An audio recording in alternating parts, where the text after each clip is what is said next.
ताकतवर बहू। नैना बहुत ही समझदार और होशियार लड़की थी। वो मयंक के साथ एक ही कॉलेज में पढ़ती थी। मयंक और नैना एक दूसरे को बहुत पसंद करते थे और शादी करना चाहते थे। मयंक और नैना के माता पिता एक दूसरे से मिलकर उन दोनों की शादी करा देते हैं और मयंक नैना को दुल्हन बनाकर अपने घर ले आता है। जैसे ही मयंक की माँ नैना को देखती है, अरे पूरी दुनिया में तुझे बस ये एक ही लड़की मिली थी शादी करने के लिए, और लड़कियां मर गई थी क्या?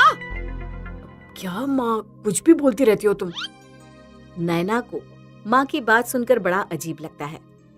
मुझे नहीं पता था कि तुम्हारी माँ मुझे पसंद नहीं करती। ये बात तुमने मुझे पहले क्यों नहीं बताई? नहीं तो मैं तुमसे कभी शादी ना करती। देखो माँ की बातों का बुरा मत मानो, वो चाहे जैसे भी हो पर दिल की बहुत अच्छी है। मयंक नैना को बड़े प्यार के साथ समझा बुझा देता है।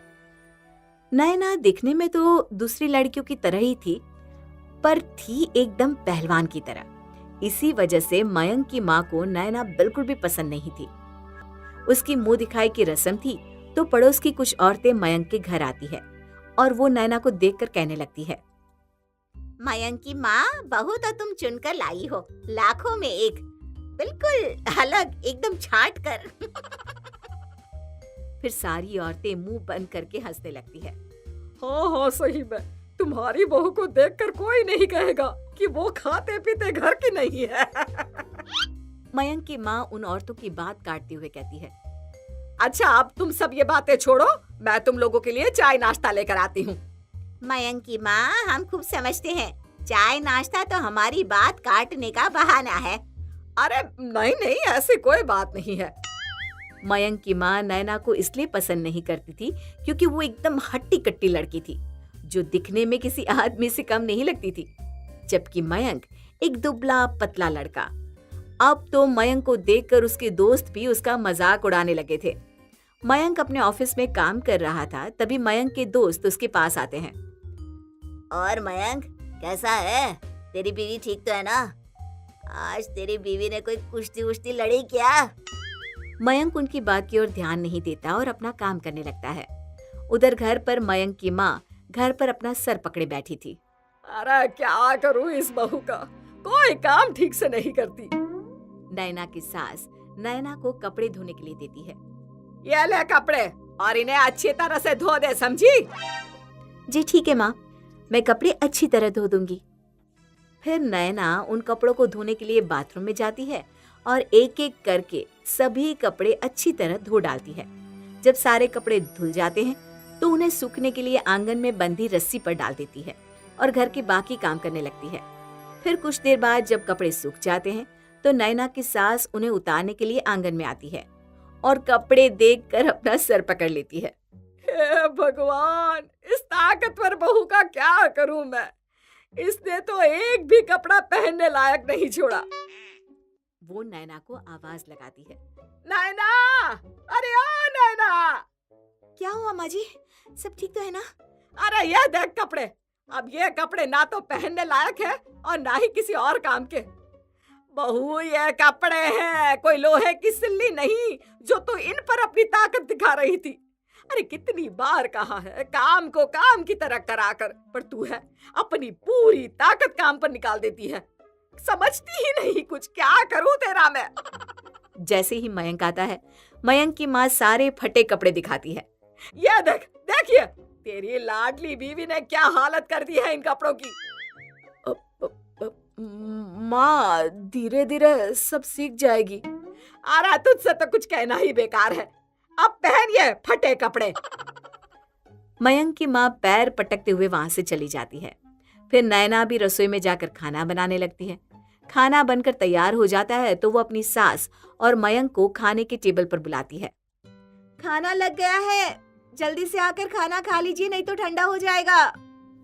मयंक और उसकी माँ खाना खा लेते हैं और अपने अपने कमरे में सोने चले जाते हैं। नैना भी रसोई में जाकर खाने के बर्तन धोने लगती है और जैसे ही वो बर्तन धोती है तो इसकी ताकत की वजह से बर्तन पिचक जाते हैं। हाय राम, ये क्या, सारे बर्तन पिचक गए। अब तो माँ जी मुझे नहीं छोड़ेंगी। फिर नैना उन बर्तनों को छोड़कर चुपचाप जाकर सो जाती है। अगली सुबह जब मयंक की माँ चाय बनाने के लिए रसोई में जाती है तो बर्तनों को पिचका हुआ देखकर उसका सर चकरा जाता है। ये बहू ने तो सारे बर्तनों का नाश कर दिया। अब तो मयंक की माँ को ये सब सहने की आदत सी पड़ गई थी। एक दिन की बात है, नैना घर का कुछ सामान खरीदने जा रही थी। तभी कुछ गुंडे नैना की सास की गर्दन पर चाकू रख देते हैं। ए बुढ़िया, जितना भी तेरे पास सोना और कीमती सामान है सब निकाल। मैं अपना सामान नहीं दूंगी। ए बुढ़िया, तुझे अपनी जान प्यारी है तो चुपचाप सामान निकाल कर हमें दे दे। बुढ़िया रोते हुए अपने गले से चेन निकालकर गुंडों को देने लगती है। तभी नैना एक जोरदार घूंसा गुंडे के मुंह पर मारती है। आए रे, मर गया मेरा दांत। तभी दूसरा गुंडा आकर नैना पर जैसे ही हमला करने वाला होता है तो नैना उसे अपने दोनों हाथों से पकड़कर जोर से जमीन पर पटक देती है। ओए ओए ओए, मेरे कमर मर गया रे। यार जल्दी भाग यहाँ से, नहीं तो ये औरत हमें पटक पटक कर मार डालेगी। और फिर जैसे ही वो दोनों गुंडे सारा सामान छोड़कर वहां से 9-2-11 होकर भागने लगते हैं, तभी नैना भागकर उन दोनों को पकड़ लेती है। भागकर कहाँ जाते हो? अभी तो तुम्हें तुम्हारे ससुराल लेकर जाऊंगी मैं। अरे बहन जी, हमें छोड़ दो, हमसे गलती हो गई, हमें माफ कर दो। हम आगे से कभी किसी के साथ ऐसा नहीं करेंगे। गलती तो तुमने की है, अब उसकी सजा भी तुम्हें भुगतनी पड़ेगी।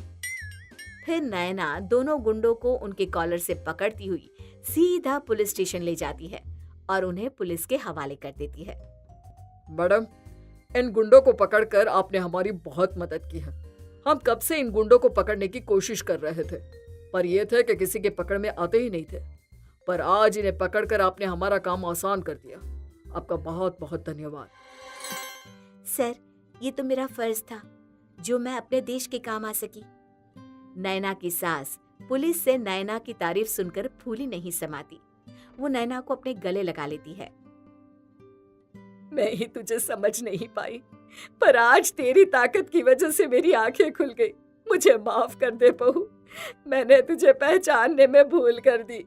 नहीं माँ जी, आप ऐसा क्यों कह रही हैं? अगर आज तू ना होती तो ये लोग सामान तो ले ही जाते हैं, पर शायद मुझे भी मार डालते। आज तूने मेरी जान बचा ली और साथ में सारा सामान भी उन गुंडों से बचा लिया। आज तेरी ताकत की वजह से तू उन गुंडों को पकड़ पाई। अरे मुझे तुझ पर नाज है बहू। नैना अपनी सास के मुंह से अपनी तारीफ सुनती है तो उसकी आंखों में आंसू आ जाते हैं। तू रो रही है क्या पगली? नहीं माँ जी, ये तो खुशी के आंसू है। आजा मेरी बेटी, अब मुझे तुझसे कोई शिकायत नहीं है।